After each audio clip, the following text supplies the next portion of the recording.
오늘 성경을 보면은 주님이 다시 세상에 오시는 날까지 흔들림 없이 주의 인도하심을 따르기 위한 건강한 신앙생활의 원리를 잘 설명해 주고 있습니다. 가끔 저는 그런 질문을 받습니다. 처음에 교회를 다녔는데 이단에 다니거나 또 이단에 빠져 있는 사람, 그 사람들도 구원받을 수 있습니까? 예전에는 예수님을 영접했다고 했는데 그 사람들도 과연 천국에 갈 수 있습니까? 라는 질문을 받기도 합니다. 여러분들은 어떻게 생각하십니까? 우리의 판단으로는 못 받을 것 같기도 하고 어떤 사람은 그래도 옛날에 예수 믿었는데 그것을 무효할 수는 없지 않습니까? 라고 생각을 합니다. 그런데 신앙이라는 것은 성경이 이야기할 때 끝까지 견디는 자. 무슨 이야기입니까? 끝까지 가봐야 한다라는 것입니다. 처음에는 내가 예수님을 영접했다 믿었는데 그 믿음이 그저 내 단순한 의지, 내가 그냥 믿겠습니다 하는 나의 의지일 수 있다는 것입니다. 그 사람의 신앙은 어떻게 증명돼야 되느냐? 끝까지 주님 다시 오시는 그날까지 믿음으로 견디고 인내하며 그 신앙을 지키는 사람들이 참된 신앙, 참된 믿음이라고 성경은 말씀합니다. 나 예전에 믿었으니까 나 천국 가니까 내 맘대로 인생을 살겠어. 그건 진정한 믿음이 아닙니다. 진짜 믿음은 우리가 판단할 수도 없고 그 사람들이 천국 간다, 지옥 간다 이야기할 것도 아니고 주님이 오셔서 주님 앞에 끝까지 충성된 자들, 끝까지 그 모든 환난들을 믿음으로 견디고 인내한 자들, 그 사람들을 주님께서 합격, 도공이 도자기를 구웠을 때 자신의 마음에 꼭 맞는 그러한 그릇을 발견했을 때 도키모스, 합격이다. 주님이 인정하실 때 그것이 참 믿음이고 참 신앙입니다. 우리의 삶에 그래서 내가 끝까지 인내하고 끝까지 견디는 것, 끝까지 주님을 따르는 것이 무엇보다 성경에서 중요하다라고 이야기합니다. 뒤로 물러서면 주께서 기뻐하시지 않는다라고 성경은 말씀합니다. 왜 그렇습니까? 그 사람은 무리일 수 있다는 것입니다. 무리. 제자와 무리를 성경이 구분지어서 이야기를 합니다. 무리들은 예수님이 오셨을 때 호산나 다윗의 자손이여 찬송받을지어다 하고 막 기뻐하고 하나님을 믿고 예수님을 믿고 따르는 것 같이 보였습니다. 그러나 그들이 진짜 예수님 믿었습니까? 그렇지 않습니다. 그들은 찬송도 했고 그들은 주님 앞에 예배도 드렸습니다. 그러나 그들은 믿음이 있는 것이 아니었습니다. 그들은 예수님을 십자가에 못 박으라고 십자가의 대적자로 돌아서는 모습을 봅니다. 그래서 성경이 이야기하는 것은 끝까지 주님을 따르는 것, 그것이 제자이고 그것이 참된 성도이고 그 모든 것들이 불로 시험받은 것 같이 다 타버릴 때 진짜가 남는 것, 정금과 같은 믿음이 되는 것, 그것이 하나님이 기뻐하시는 뜻이라는 것입니다. 그러므로 내 믿음은 자신에서는 안 됩니다. 우리가 항상 그래서 내가 이제 다 얻었다 하는 것도 아니고 앞으로 표대를 향하여서 오늘도 달려갈 길을 다 달려가는 것, 그것이 신앙에서 중요한 태도라는 것입니다. 나 믿었으니까 천국 갈 수 있으니까 내 마음대로 살아도 나는 구원받아? 그렇지 않습니다. 내 믿음 자신하지 마십시오. 오늘 잘 믿어도 나는 언제 쓰러질 수도 있습니다. 그래서 여러분들 주변에 신앙생활을 하다가 쓰러진 사람들, 넘어진 사람, 지친 사람 정죄할 필요 없습니다. 우리도 쓰러질 수 있고 누구나 쓰러질 수 있습니다. 그러나 감사한 것은, 그러나 복음이 복음인 것은, 참 기쁜 소식인 것은 베드로가 같이 실패하고 무리 속으로 숨어 들어가고 예수님 배반했지만 그러나 예수님 찾아오셨을 때 예수님의 사랑 붙들고 다시 시작한 그 베드로를 통하여서 교회를 세우시고 하나님의 거룩한 뜻을 아름답게 이루어 나가셨다라는 데 여기에 복음의 의미가 있는 것입니다. 사랑하는 여러분들, 오늘도 하나님께서는 정말 실수 많고 실패하는 연약하고 쓰러진 우리에게 오늘도 찾아오셔서 손 내밀어 주시고 주님의 사랑의 관계 안에서 다시 뛰고 달리는 인생으로 끝까지 주님을 따르는 참된 제자로 일어서게 하여 주실 줄로 믿습니다. 자, 그래서 흔들림 없이 주의 인도하심을 끝까지 따르는 것, 그것이 중요함을 오늘 본문 말씀 데살로니가전서 5장에서 특별히 강조해 말씀하고 있는 것입니다. 여러분들은 혹시 살아가면서 준비하지 않음으로 인하여서 낭패를 보신 적이 있습니까? 요즘 해외여행을 다니시는 분들이 많이 계시기 때문에 공항에서 많은 일들이 일어나지만 그 중에서 여권을 집에 두고 와가지고 깜빡했네 하고 비행기에 탈 시간이 몇십 분 남지 않았는데 그곳에서 여권을 잘 챙겼다고 생각했는데 챙기지 못해서 집으로 다시 여행을 취소하고 돌아가시는 분들이 참 많이 있다고 합니다. 남의 일이 아닌 것은 저는 지난주에 설교 원고를 잘 준비하고 설교 준비를 정말 꼼꼼히 했는데 제 방에 원고를 두고 왔습니다. 그날 설교가 얼마나 길었을지 상상이 되시죠? 저 원고를 자꾸 보려고 하는 것은 원고를 안 보면 제 안에 있었던 신학적인 내용이든 성경적인 내용이든 계속해서 꼬리를 물고 이렇게 터져 나와서 멈출 수가 없습니다. 될 수 있으면 원고를 쳐다보려고 하는데 근데 여러분들 얼굴도 보고 싶고 그래서 설교가 아주 길어져서 하나님의 은혜가 넘쳐났고 동시에 우리 성도들의 인내도 넘쳐났습니다. 오늘 본문 말씀 데살로니가전서 5장은 주님이 도적같이 오신다 이 내용으로 시작되고 있습니다. 도적같이 오시는 주님을 어떻게 우리가 맞이할 준비를 해야 되는 것인가? 삶에 있어서 여건을 빠뜨릴 수도 있습니다. 원고를 놓고 올 수도 있습니다. 그런 실수는 할 수 있고 또 은혜로 넘어갈 수도 있습니다.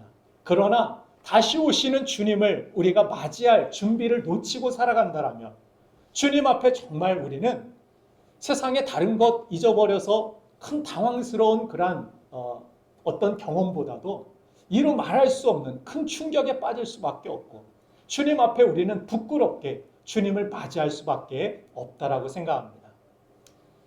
그렇기 때문에 오늘 본문 말씀에서 데살로니가서 5장은 도둑은 경고 없이 오는 것이다.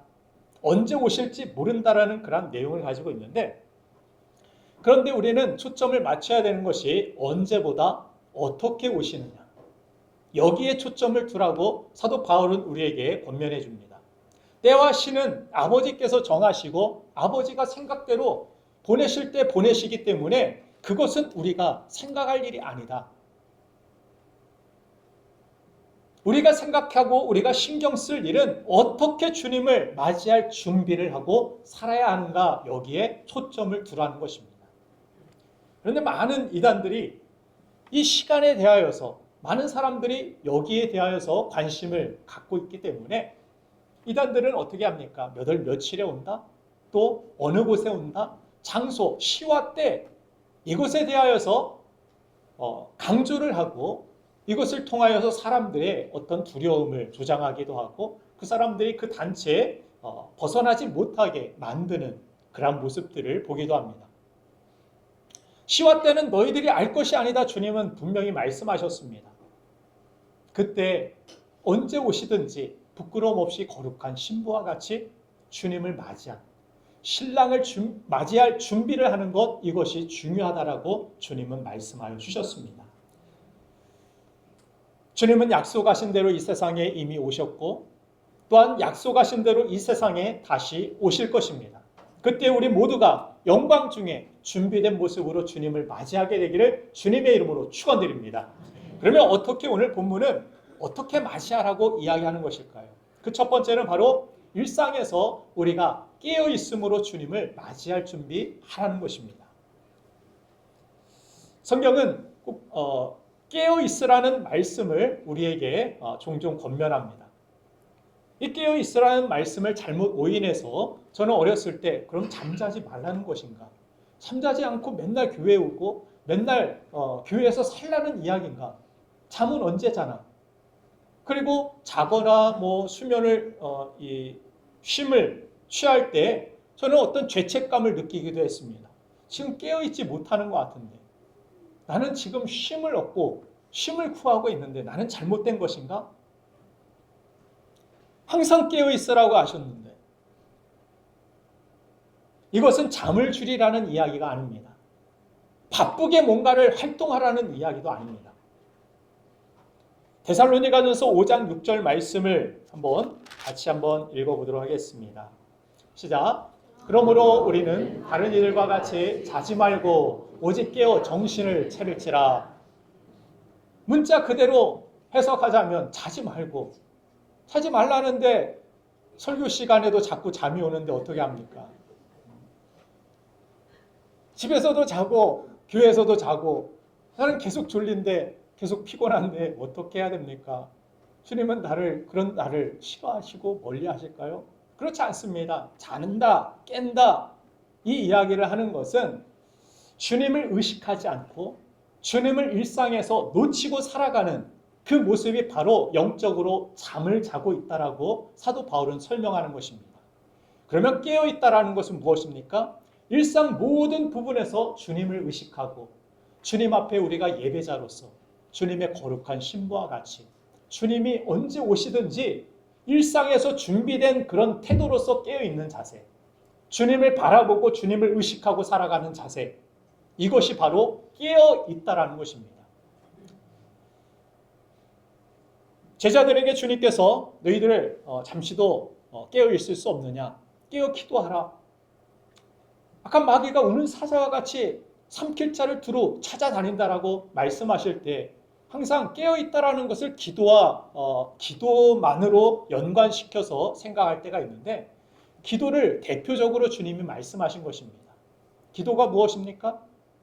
주님을 늘 생각하고 주님께 초점을 맞추는 시간이 기도 아닙니까? 쉬지 말고 기도하라고 하니까 그냥 막 계속해서 눈만 감고 어디 기도원에 살고 이것이 기도하는 것이 아닙니다. 기도는 늘 주님을 향하고 주님 앞에 내 마음, 내 생각, 내 환경, 내 감정, 내 모든 문제, 내 모든 미래, 계획 다 주님 앞에 맡기고 이야기하고 소통하는 것, 그것이 기도입니다. 그래서 여러분들에게 숨 쉬듯 기도하라. 호흡 기도에 대하여서도 말씀드린 적이 있습니다. 호흡하듯이. 무슨 이야기입니까? 숨 쉬는 거 자연스럽지 않습니까? 숨 쉬는 거 불편하신 분 돌아가실 때 기도해드리겠습니다. 그리고 병원도 가셔야 됩니다. 숨 쉬는 게 이상하고 숨 쉬는 게 힘들어지면 큰 이상이 있는 것입니다. 기도도 마찬가지입니다. 기도가 하려면 막 버겁고 힘들고 어렵게 느껴질 때가 있죠. 그러나 기도라는 것은 숨 쉬듯 주님과 함께 할 때 주님께 모든 것들을 그냥 자연스럽게 내 곁에 계신 것처럼 내 안에 계신 것처럼 내 생각과 모든 것들을 주님 어떻게 할까요? 주님 이런 상황인데 이런 일들이 있는데 무엇을 선택해야 되고 무엇을 해야 될까요? 항상 주님과의 열려있는 그런 소통의 관계가 바로 기도인 것입니다. 그래서 운전할 때도 눈 뜨고 기도하라고 말씀드렸죠. 눈 감고만 하는 것이 기도 아닙니다. 항상 우리 작은 신음에도 주님은 응답하시고 또한 들으시고 반응해 주시는 주님이심을 믿으시길 바랍니다. 제 대표적인 간증 가운데 그렇죠? 군대에서 진짜 아침 저녁으로 매를 맞고 막 그러니까 군대도 늦게 가가지고 어린 친구들 한 2-3살 어린 친구들한테 매를 맞고 막 그러니까 자존심이 상하고 견디기 어렵더라고요. 그런 상황 속에서 일도 힘든데 일도 처음 하는 그런 수송부의 일 가운데 힘드네요. 주님 힘드네요. 그런데 그 상황 그 신음을 주님께서 들으시고 제 모든 상황들을 바꿔주셔서 본부관으로 바꾸시고 저를 때렸던 모든 분들 영창에 가시고 할렐루야. 얼마나 통쾌한지. 네? 왜 이런 일들이 벌어지는가 제가 생각해 보니까 그때 잔디에 앉아가지고 너무 힘들어서 그때 기도도 잘 안 했던 때입니다. 너무 힘들면 기도조차도 잘 나오지 않을 때가 있어요. 기도 못하시고 기도가 잘 안 나오시는 분들 그래서 함께 기도해야 되고 기도도 요청해야 되고 그리고 기도 안 한다고 정죄할 필요 없습니다. 기도가 안 나오면 주님 힘드네요. 그게 어렵습니까? 그런 작은 신음에도 주님은 귀 기울이시고 놀라운 은혜와 응답을 또 경험케 하시는 하나님이심을 저는 깨달았습니다.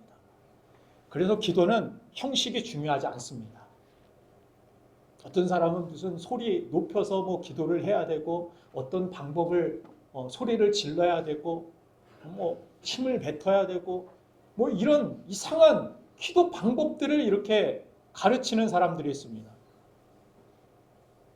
실제적으로 제가 전단지 받아봤다고 했죠. 여기 교회 앞에 전단지를 붙여놔서 기도 무슨 세미나 뭔가 봤더니 주파수 천 무슨 뭐 이렇게 헤르츠 이렇게 써놓고 이렇게 주파수를 맞춰야 하나님께서 들으신다. 하나님이 응답하신다라는 그런 기도 세미나 가르쳐 주겠다고. 돌고래 아닙니다. 돌고래에 응답하신 하나님 아닙니다.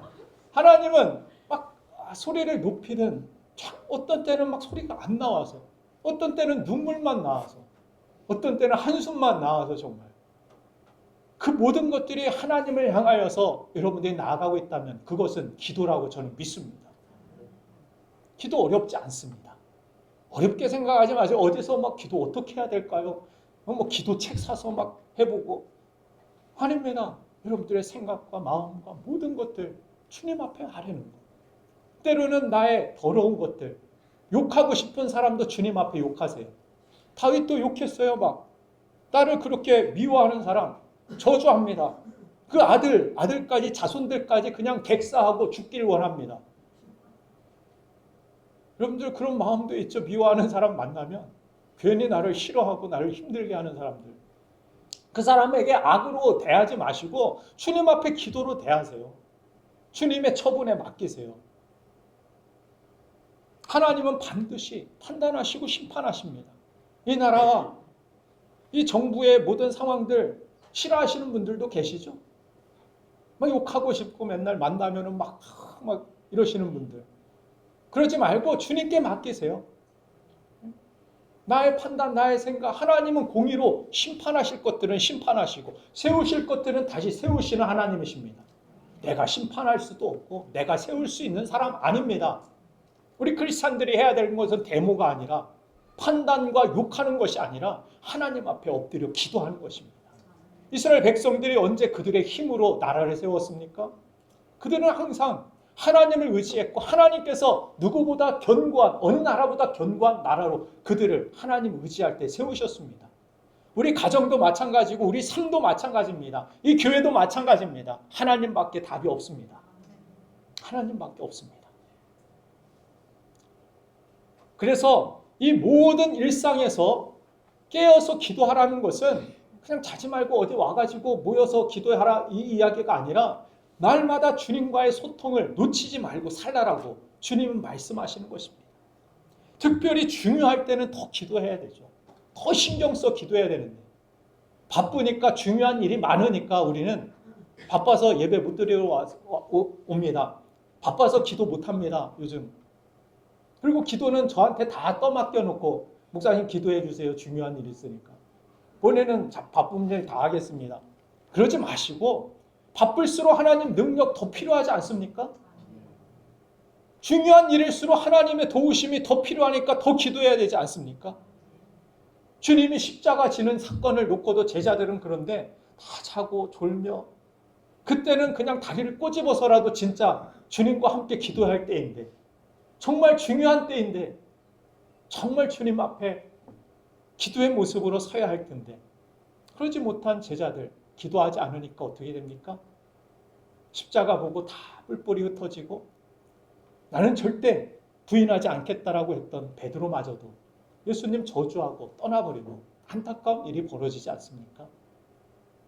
그래서 신앙의 승리는 어떤 특별한 때만 준비하는 것이 아니라 일상에서 준비하는 것이 중요하다는 것을 그것이 건강한 종말론을 가진 말세에 주님이 언제 오시든지 아름답게 주님을 맞이할 수 있는 가장 중요한 준비가 된다는 것을 성경은 말씀해 줍니다.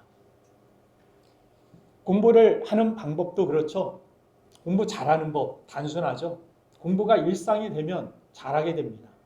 그런데 대부분의 친구들 보면 공부를 언제 합니까?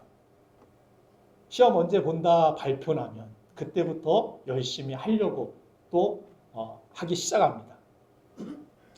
그런데 공부를 잘하는 친구들을 가만히 보면 어떻습니까? 평소에 예습 복습으로 거의 다 합니다. 그리고 시험 기간은 그냥 평안한 마음으로 내가 지금까지 이전까지 준비했던 그 모든 것들을 한번 훑어보고 정리하는 그 정리의 시간으로 마음을 평안하게 여기고 잠을 잘 거 다 자고 그렇게 준비합니다. 그런데 맨날 밤샘 막 해가지고 한 3일 시험을 보면은 3일 밤을 새니까 머리도 돌아가던 것도 안 돌아갑니다. 외우고 나면은 다음날 다 잊어버립니다. 평소에 이게 쌓여 있어야 되는데 내 머리를 믿어서 그런 건지, 그렇죠? 내 머리 믿는 사람들이 특히 더 그런 것 같아요. 꾸준하게 정말 한 걸음 한 걸음 일상에서 쌓아 올리는 것이 중요한데 특별히 언어 같은 것은 더더욱 그렇죠. 국어, 영어, 붙어 있는 것들은 여러분들 한국어 어떻게 배우셨습니까? 벼락치기로? 영어 책들 판매하는 거 보면 과간도 아니죠. 영어 단숨에 끝내기, 30일 만에 영어 완성, 다 거짓말입니다. 다 고소해야 되는 거 아닌가 저는 그렇게 생각해요. 언어라는 것은 한 달 만에 이렇게 배울 수 있는 것이 아닙니다. 언어는 어렸을 때부터, 아기 때부터, 옹알이 때부터 엄마, 아빠 이것들이 반복하고 일상에서 언어가 쌓이고 쌓여가지고 자연스럽게 생각하지 않고 해석되지 않아도 입에서 흘러나오는 것입니다. 일상이 강하지 않으면 특별한 때에 내가 그 모든 것들을 사용할 수도 없고 이룰 수도 없다는 것을 우리는 깨닫습니다. 그래서 영어를 잘하는 법, 제가 미국에서 가보니까 약에 쩔어서 미국에는 정부에서 돈은 주는 넉넉한 돈 가지고서 그냥 일도 안 하고 그것을 약 사 먹고 약에 쩔어가지고 거지로 사는 분들이 정말 많이 있습니다. 그분들 보면은 저보다 영어도 훨씬 잘합니다. 제가 도전을 받았어요. 어떻게 저렇게 잘할 수 있을까? 나는 학교에서도 열심히 하고 단어도 열심히 외우고 한다고 했는데 저분들은 공부도 별로 안 한 것 같아요. 하셨는지 모르겠지만 어찌됐든 거지 분들을 무시하는 건 아니지만 그래요. 그냥 막 생각도 없이 그냥 약에 취해가지고 1달러만 달라고 그 종이 들고서 이렇게 찾아오시는 분들 저보다 영어 훨씬 잘합니다. 근데 그분이 어떻게 잘할까 생각해 보니까 매일매일 거기에서 살면서 쌓아 올렸던 그 영어를 접하고 듣고 말하고 이것들이 일상이 되니까 저보다 잘하는 그런 모습들을 볼 수 있었습니다. 운동선수들도 이 추운 겨울에 뭐 하고 있을까요? 동계훈련이라는 것을 아죠? 경기도 없는데 왜 합니까? 일상이 중요하기 때문에. 그들이 트랙을 돌 때 기술 연마하고 지금 슈팅하고 이게 더 중요하고 그것부터 하는 게 우선순위일 것 같은데 그렇지 않습니다. 스트레칭하고 똑같은 매일 일상을 트랙을 돌면서 반복하는 일상을 쌓아 올리는 그들의 모습. 그래서 큰 대회나 경기가 있을 때 어떤 강한 팀들과 만나도 같이 겨뤄볼 수 있는 파이팅이 되는 이런 모습들을 봅니다. 우리 현재의 삶에 우리 신앙생활도 마찬가지입니다. 우리 신앙생활이 현재 일상에서의 모든 삶이 신앙이 되기를 원합니다. 신앙이 되려면 무엇입니까? 주님과의 소통, 주님을 의식하고 주님이 기뻐하시는 뜻이 무엇인지 분별하려고 하고 이 모든 것에서 주님이 원하시는 것이 무엇일까? 그것을 늘 생각하고 주님과 열려있는 관계가 이루어져야 된다는 것입니다. 그래서 현재의 삶에 충실하면 위기 속에 우리가 당황하거나 주님이 오셔도 왜 지금 빨리 이렇게 오셨어요? 당황하지 않습니다. 저 나중에 준비하려고 했는데요. 핑계하지 않습니다. 언제 오셔도 맞이할 준비하고 살아가는 것 그것이 정말 이 시대를 살아가는 우리 크리스찬들의 모습이 되어야 될 줄로 믿습니다. 그래서 성경은 우리가 깨어야 된다. 주님 바라봐야 된다. 주님과의 관계가 우선순위 돼야 된다. 이것을 말씀하고 있는 것입니다. 이것을 예수님께서 마태복음 25장 21절에서 착하고 충성된 종이라는 달란트 비유를 통하여서 충성이라는 이 피스토스라는 헬라어 단어를 사용하시는 것을 봅니다. 충성이라는 단어가 성실이라는 단어와 의미가 같습니다. 이 충성이라는 의미는 쉬운 말로 붙어 있는 것을 뜻합니다. 붙어 있는 것. 충성은 내가 막 의지를 가지고 뭘 해내는 게 아니라 충성은 어떤 사람이 할 수 있느냐? 예수님과의 관계 속에서 예수님께 딱 붙어 있는 사람. 예수님의 사랑 안에서, 예수님이 주시는 은혜 안에서, 예수님 바라보고 예수님과의 관계가 친밀한 사람이 할 수 있는 것이 바로 충성임을 이 단어를 통하여서도 우리는 깨달을 수 있습니다. 그 충성된 사람이 일상, 성실을 이루어가게 됩니다. 일상이 무너지면 충성이 되지 않으니까 충성은 누가 합니까? 일상에서 예수님 바라보고 예수님 의지하며 주님의 인도하심을 구하는 사람들. 이 사람들이 바로 일상에서의 성실함이 이루어질 때 끝까지 충성의 열매로 맺게 된다는 것을 성경은 말씀해 줍니다. 사랑하는 여러분들, 성실함으로 일상을 예수님께 붙어있는 깨어있는 믿음의 삶을 살기를 주님의 이름으로 축원드립니다. 그것이 끝까지 예수님을 맞이할 수 있는, 주님이 언제 오시든지 아름답게 주님 앞에 설 수 있는 우리의 자세라는 것 꼭 기억하시길 바랍니다. 두 번째, 마지막으로 함께하라는 것입니다. 깨어있음 다음에 오늘 성경에서 강조하는 것은 바로 함께하는 것입니다. 데살로니가전서 오늘 본문 5장 12절부터 15절을 보면 교회의 관계 속에서 서로와의 관계를 중요시 여기라고 오늘 본문은 강조합니다. 같이 한번 12절 읽어보겠습니다. 시작. 형제들아, 우리가 너에게 구하노니 너희 가운데서 수고하고 주 안에서 너희를 다스리며 권하는 자들을 너희가 알고. 여러분, 함께하기 위해서 서로의 배려와 헌신이 무엇보다도 중요함을 우리는 함께할 때 경험하게 됩니다. 가정 안에서도 서로 배려하지 않고 서로 헌신하지 않으면 내 자신의 개인적인 이익과 개인적인 유익만을 추구하면 그 공동체, 관계는 깨어지게 됩니다. 여러분과 함께하기 위해서 주님은 십자가를 지시는 헌신, 그 사랑으로, 그 배려로서 우리에게 다가오셨습니다. 그리고 그 주님과 우리가 관계를 계속해서 이어나가기 위하여서 우리 삶 속에서도 경건의 훈련이 필요하다 말씀하죠. 그 경건의 훈련의 내용은 예배와 또 기도와 말씀에 대한 어떤 순종, 또 주님의 나라를 위한 헌신드림을 성경은 말씀합니다.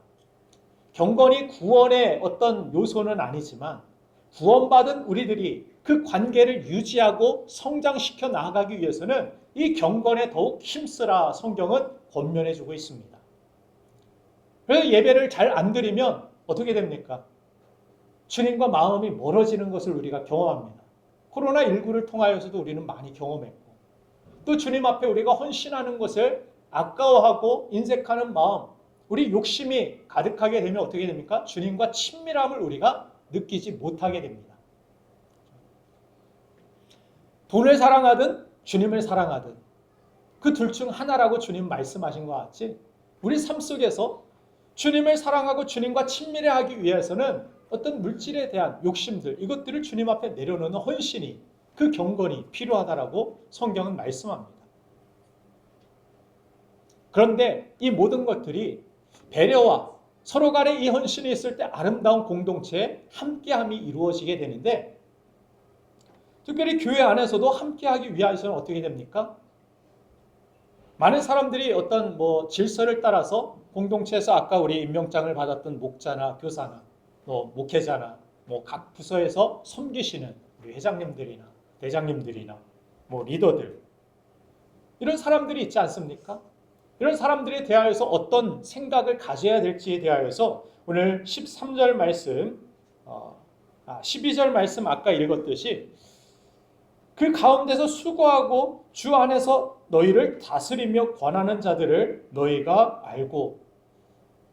그 사람들에 대하여서 수고하는 사람들, 그 사람들이 하는 어떤 일들에 대하여서 존중하는 그 태도가 필요하고, 13절 말씀에 보면 그들의 역사로 말미암아 사랑 안에서 가장 귀히 여기며 너희끼리 화목하라. 우리 섬기시는 분들, 여러분들 리더들 귀하게 여기고, 여러분들 그 사람들을 위하여서 여러분들 기도해 주시고 축복해 주시면 감사하겠습니다. 귀한 분들이라 여러분들 여기십니까? 소중한 분으로 여기시는 분들, 내 자녀를 믿고 맡길 수 있는 분들, 나의 신앙생활을 믿고 함께 갈 수 있는 목자, 이 교회에서 공동체 안에서 내가 하나님 앞에 주님이 다시 오시는 그날까지 내 영혼을 믿고 맡기고 내가 교회 안에서 함께 갈 수 있는 목회자, 그렇게 여러분들 저를 그렇게 생각하십니까? 아멘이 점점 줄어드네요. 저는 여러분들과 같은 사람입니다. 저보다 여러분들이 나이나 경험이나 모든 것들 가진 것이나 더 많을 수 있습니다. 그럼에도 이 자리에 서서 이야기하는 이 목회자의 말을 왜 듣습니까, 여러분들? 왜 듣습니까?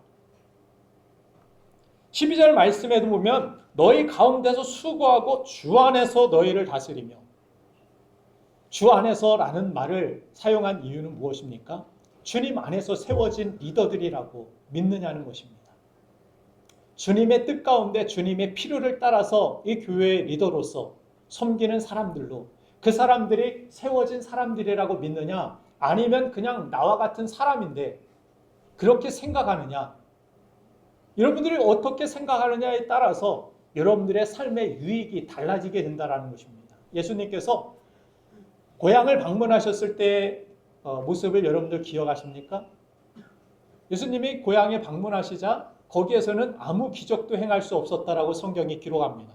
이유가 무엇입니까? 예수님은 어렸을 때 내가 잘 봐왔던 그런 사람이야. 목수의 아들이야. 고향 사람들은 너무나도 예수님이 어렸을 때 무엇을 먹고 무엇을 좋아하고 어떻게 노시고 어떻게 일하시고 어떻게 부모님을 도우시고 다 보고 알아서 그냥 그런 사람으로 여겼습니다. 예전에 고향에 방문하면 너 어렸을 때 이랬지, 저랬지. 네가 지금 아무리 목회자가 되고 그래도 너는 그냥 사람이야. 예전에 제가 친척들이 와가지고 예배를 드리는 가운데 저에게 설교를 요청해서 설교를 하면서 설교를 한 후에 우리 집안에는 말 잘하는 사람이 없는데 너는 말을 잘하는 것 같다, 이렇게 사촌 형이 이야기하더라고요. 저 말 잘 못해요. 저 말하는 것도 별로 안 좋아합니다. 설교할 때만 그냥 계속 입이 열려 있어가지고 저도 신기한데, 그런데 그 이야기만 하고 끝나는 것이 아니라, 근데 이거 목회자가 됐는데 내게는 사촌 동생인데 어떻게 호칭을 불러야 될지, 예전에는 그냥 우리 요즘 제 이름을 배우고 있는 아이니처럼 오늘 졸면서 이렇게 오면서 정중아 이렇게 하고 왔대요. 그래서 이름이라도 그냥 반말이지만 불러줘서 기억해줘서 고맙다, 내가 와가지고 그런 이야기를 듣고서 칭찬해줬는데, 예전에 사촌 형들은 정중아 이렇게 다 그냥 편하게 불렀는데 앞에서 설교도 하고 목회자니까 목사님 이렇게 갑자기 부르기도 어색하고 그러니까 어떻게 불러야 될까요? 그래서 제가 뭐라고 했느냐면 믿음대로 하십시오. 제가 하나님이 세우셔서 목회자로서 그렇게 보이시면 그 목회자를 통하여서 하나님의 일하심을 기대하시면 목사님 부르시고, 그냥 사람으로 대하시길 원하시면 사람의 관계 속에서 제가 동생이니까 정중아 하고 동생의 이름을 부르셔도 됩니다. 믿음대로 하는 것입니다. 제가 그 말씀을 드린 것은 예수님께서 고향 방문을 하셨을 때 예수님 그냥 사람인데 한 사람은 그냥 친분은 있었고 반갑게 맞이한 그 정도밖에 없었지만, 예수님께서 다른 동네에 가셨을 때 이분은 메시아다, 하나님이 보내신 아들이다, 하나님이 세우시고 하나님의 뜻을 이루러 오신 분이다 믿었던 사람들은 예수님을 통하여 놀라운 기적들을 경험하게 되었습니다. 똑같은 예수님을 만났지만 믿음을 화합한 사람과 믿음을 화합하지 않은 사람들의 차이점에 대하여 성경은 분명하게 구분지어서 이야기합니다. 저도 사람입니다. 그러나 목사님이 안수해 주시고 기도해 주시고 그게 그렇게 큰 다름이 있겠어? 다 기도는 하나님이 내 기도도 받으시고 개인이 기도해도 들으시니까 기도하는데 들으시죠? 응답하시죠? 아멘? 아니에요? 목사님이 기도해주면 또 그대로 그 나름대로 하나님께서 목사님의 기도를 통하여 일하심을 여러분 믿으십니까? 그래서 기도 부탁하시는 거죠. 목사님이 기도한다고 뭐 달라지겠어? 이런 것도 믿음입니다. 안 달라질 거야. 뭐 특별한 일 없을 거야. 목사님이 기도해 주면 또 다른 하나님의 계획하신가 일이 있을 수 있어. 이것도 믿음입니다. 여러분들의 헌신도 그렇고 예배도 그렇고 이 자리에 그냥 맨날 드리는 예배인데 뭐 왔다 갔다 한다고 해서 내가 뭐 달라지겠어? 이런 마음으로 이런 부정적인 믿음으로 드리는 예배자와 하나님께서 나를 이 예배 가운데 부르시고 하나님의 계획이 있어서 이 교회로 보내시고 하나님의 말씀을 이 자리에서 듣게 하신 하나님께서 하나님은 이 예배를 통하여 나를 변화시켜 주실 거야. 예배 시간에 나를 축복해 주실 거야. 그런 기대를 가지고 오는 사람은 발걸음부터 다릅니다. 버스가 없어, 차가 없어서 못 온다고요? 멀어서 못 온다고요? 그렇지 않습니다. 저는 미국에서 1시간 반씩 운전하고 교회를 다녔어요. 그래도 기쁘고 감사하고 예배 드리는 시간이 아이들 태우고서 가는 시간이 얼마나 감사한지 우리 가족들이 이렇게 하나님 앞에 같이 예배할 수 있다는 것이 마음이 있으면 요즘은 스시 먹으러 점심 스시 먹으러 일본에 비행기 타고 간다고 그러죠. 마음만 있으면 스시에 대한 그런 열정만 있어도 비행기라도 잡아 타고서 갑니다. 다른 게 아니에요. 비행기가 없어서가 아닙니다. 우리 마음의 자세가 정말 무엇을 중요시 여기느냐. 그 중요하게 여기는 것 그것이 믿음일 수 있다는 것입니다. 이 예배를 중요하게 여기십시오. 나에게 보내주신 섬기시는 사람들을 소중히 여기십시오. 그것을 사도 바울이 13절에서 그 사람들 가장 귀히 여기며 그래서 그렇게 이야기하는 것입니다. 그 사람들을 통하여 주 안에서 하나님께서 일하시는 하나님의 계획도 있기 때문에 그것을 귀히 여길 때 그것이 나에게 유익이 되고 그 사람을 통하여 나에게 전해주시는 하나님의 은혜와 계획이 이루어지기 때문에 주님이 언제 오실지 알 수 없지만 그때가 언제든지 그래서 공동체와 함께하는 것, 주변 사람들 함께하는 것, 신경 쓸 것도 많고 헌신해야 되는 부분들도 있고 번거롭게 느껴지기도 할 수 있습니다. 그러나 하나님은 예수님이 승천하신 후에 이 교회를 세우시고 주님 다시 오시는 그날까지 우리가 교회 공동체 안에서 함께 주님의 사랑과 또 용서와 헌신을 서로 실천하면서 주님의 모습을 나타내길 원하시고 그렇게 할 때 결국 내가 주님을 닮아 있는 그 모습으로 주님은 우리를 만나기를 원하신다는 것입니다. 특별히 데살로니가전서 5장 23절 말씀을 보면은 너희라는 복수를 사용하고 있는 것을 봅니다. 평강의 하나님이 친히 너희를 온전히 거룩하게 하시고 또 너희의 온 영과 혼과 몸이 우리 주 예수 그리스도께서 강림하실 때 흠없게 보존되기를 원하노라. 이 교회 공동체 안에서 아름답게 너희들이 세워져서 주님께서 이 몸된 교회를 신부라고 성경은 그렇게 표현하기도 합니다. 신부교회죠. 우리 교회 이름이. 신부동에 있어서가 아닙니다. 우리 교회는 원래 원성동에 세워졌던 교회입니다. 주님이 다시 오시는 것을 우리가 어떻게 준비하고 주님 맞이하는 것 이제 그것이 가장 중요한 우리의 이슈가 되었기 때문에 주님은 이미 오셨고 이미 우리는 구원받았고 예수님 때문에 다시 오실 주님 앞에 우리가 어떻게 살아가느냐 이제 그 내용들을 어떻게 채우느냐가 중요하기 때문입니다. 그래서 주님의 뜻 안에서 이 아름다운 교회 공동체를 여러분들이 함께하는 것 이것도 하나님의 선하신 계획 안에 있다라는 사실을 우리가 깨달아야 되고 데살로니가전서 5장 14절 말씀에서는 또한 섬기시는 분들은 어떤 태도가 있어야 되느냐 같이 한번 읽겠습니다. 시작. 또 형제들아 너희를 권면하노니 게으른 자들을 마음이 약한 자들을 격려하고 힘이 없는 자들을 붙들어주며 모든 사람에게 오래 참으라. 아멘. 몇 가지에 대하여서 이야기하는데 저는 마지막에 있는 오래 참으라 여기에 좀 초점을 맞추고 싶습니다. 저는 섬기시는 분들의 가장 중요한 태도가 바로 이 오래 참음. 이 오래 참음은 어떤 상황이나 고난을 참는 것과는 다른 단어로 사용되어 있습니다. 이것은 사람을 참아주는 것입니다. 이 오래 참음이라는 것은 사람을 참아주라는 뜻입니다. 사람 참는 것. 여러분들 쉬운 일입니까? 어려운 일입니까? 이게 너무 어려운 일이라 공동체에 속하여 있는 것이 부담이 될 때가 있습니다. 리더로서 섬기는 일이 다른 일들은 할 만한데 사람을 참아주고 기다려주고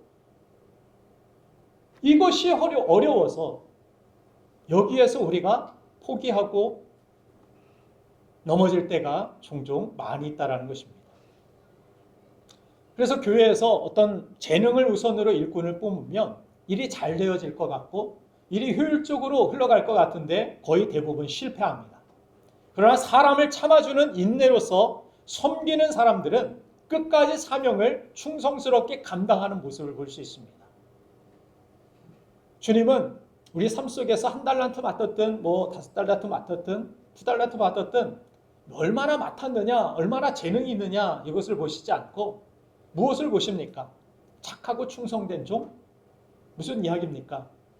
그 모든 상황 속에서 그 일을 하는 데 있어서 어떤 의심과 생각과 모든 것들 어려운 일들이 많이 있었을 것입니다.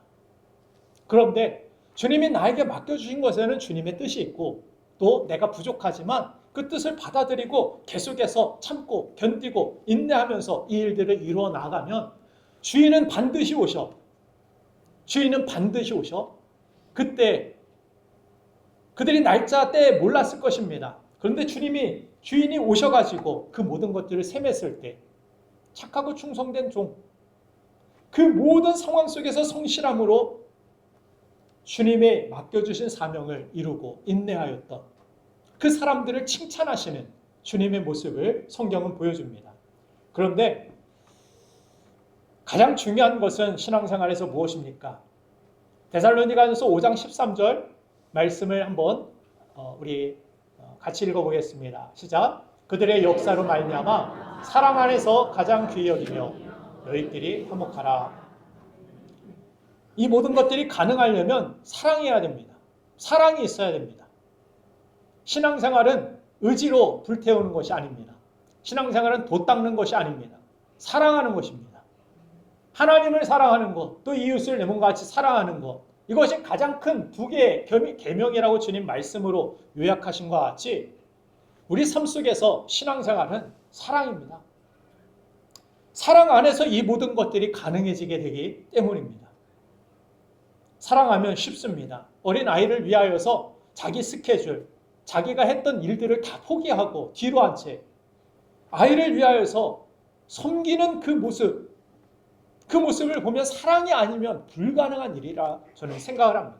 가족들을 위하여서 직장에서 정말 상처받는 말들과 모든 것들, 정말 직장 그만두고 싶고 다 때려치우고 싶은 것들을 다 견디고 인내하고 오래 참는 이유는 무엇입니까?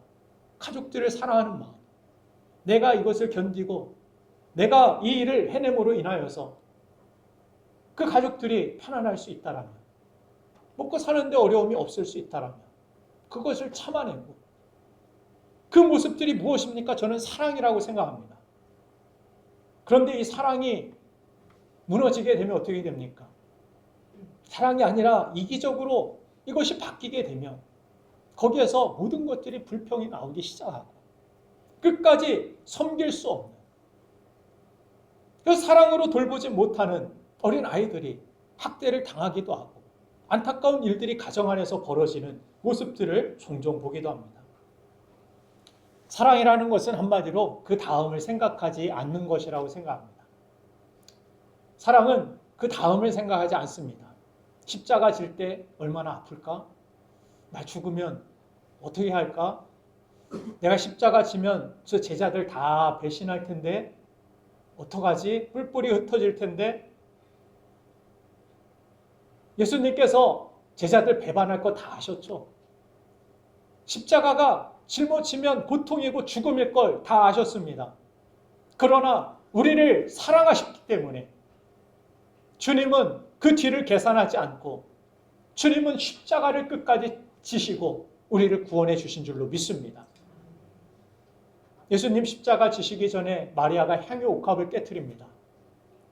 머리 잘 돌아가는 가룟 유다가 이거 팔아가지고 가난한 사람들 도와주면 좋을 텐데 하고 계산기를 막 두들깁니다. 그러나 예수님께서는 복음이 전해지는 곳에 이 사람의 사랑이, 이 사람의 헌신이 전해질 것이라, 증거될 것이라 말씀하십니다. 그것이 사랑이기 때문이라 예수님은 칭찬하신 것입니다. 왜 그렇습니까? 이거 깨트리면 아까운데, 이거 깨트리면 나 시집 못 가는데, 결혼 자금으로 이거 향유 지금 한 방울 한 방울 월급 탈 때마다 모은 것인데 못 깨트립니다.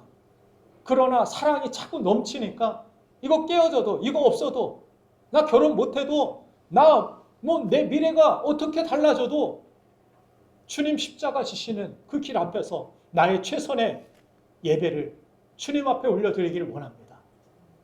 그리고 깨트리는 것, 그 향유 옥합이 사랑이라는 것입니다. 예수님은 친히 십자가에서 당신의 몸을 깨트리셨습니다. 우리를 사랑하셨기 때문입니다.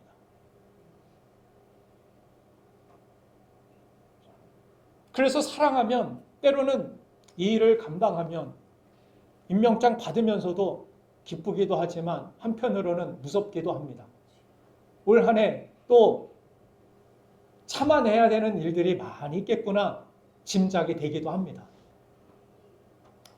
그러나 주님께서 여러분들의 사랑을 듬뿍 부어주시고 그 사랑으로 말미암아 우리는 넉넉히 이기게 됨을 믿으시길 바랍니다. 그래서 사랑하면 때로는 상처받고 서운해도 그 모든 것을 뛰어넘어서 자신의 본분을 지키고 주님께 꼭 붙어서 끝까지 주님의 인도하심을 따르면 우리는 주님이 오셨을 때 잘했다, 착하고 충성된 종들아, 주님의 영원한 천국집에서 잔치에 참여함이 있고 또한 영원한 상급과 영광을 여러분들에게 허락하여 주시는 줄로 믿습니다. 그런 믿음의 삶으로 주님을 아름답게 맞이할 수 있는 준비하는 저와 여러분들 되기를 주님의 이름으로 축원드립니다.